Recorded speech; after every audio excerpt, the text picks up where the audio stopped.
మరి నిన్న వచ్చినటువంటి వార్త నేను పార్టీ మారుతానని, వేరే పార్టీకి వెళ్తానని వచ్చినటువంటి వార్తను ఖండిస్తూ, ఎందువలంటే ఈ 40 సంవత్సరాలు అనేక మంది కార్యకర్తలను తయారు చేసినటువంటి నేను వేరే పార్టీ మారుతారని మీరు నమ్మక్కర్లేదని మీ ఛానల్ ద్వారా ఖండన తెలియజేస్తున్నాను. ఎందువలంటే పేరుకి రామకృష్ణ గారు పదవులు ఉన్నప్పటికీ ఆయన స్థాయి అన్ని కార్యక్రమాలు తెలుగుదేశం పార్టీకి మచ్చ రాకుండా,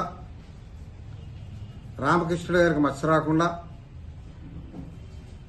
ఏదైనా చిన్న చిన్న పొరపాట్లు ఉంటే నా నెత్తి మీద తీసుకుని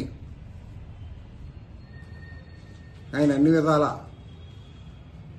కంటికి రెప్పలా కాపాడిన సంగతి మీ అందరూ తెలుసుకున్న విషయమే. దాన్ని పెట్టి అయినా 6 సార్లు ఎగ్గడం,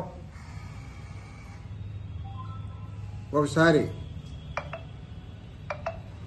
అవకాశం రాకపోవడం, ఆయన అవకాశం లేకపోతే తప్పనిసరిగా నిలబడమని ఆయన చూసిన మేరకు నేను నిలబడడం, అప్పుడున్నటువంటి వ్యతిరేకత వల్ల, స్థానికంగా అందుబాటులో ఉండడం వల్ల, అసంతృప్తి వల్ల నాకు అవకాశం రాకపోవడం, ఈ రోజున మళ్ళీ వాళ్ళ పాపకి దివ్యకి ఇవ్వడం, దివ్యకి కూడా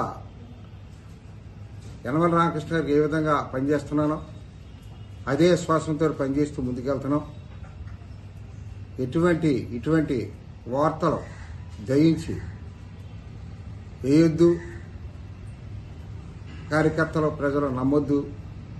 తప్పనిసరిగా ఇప్పటికి నాకు 70 సంవత్సరాలు, చాలా చిన్న వయసులోనే పదవుల పేర్లు లేనప్పటికీ, ఎమ్మెల్యే పేరు లేనప్పటికీ ఆ స్థాయిలో ప్రజలకు సేవ చేసే అదృష్టం ఆ భగవంతుడి కలగజేయడం, కార్యకర్తలు కలగజేయడం జరిగింది.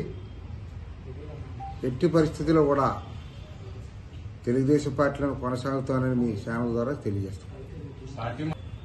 అసలు ఆలోచన నాకు రాలేదు, నాతో ఎవరో మాట్లాడలేదు, ఆ అభిప్రాయం నా మనసులో లేదు.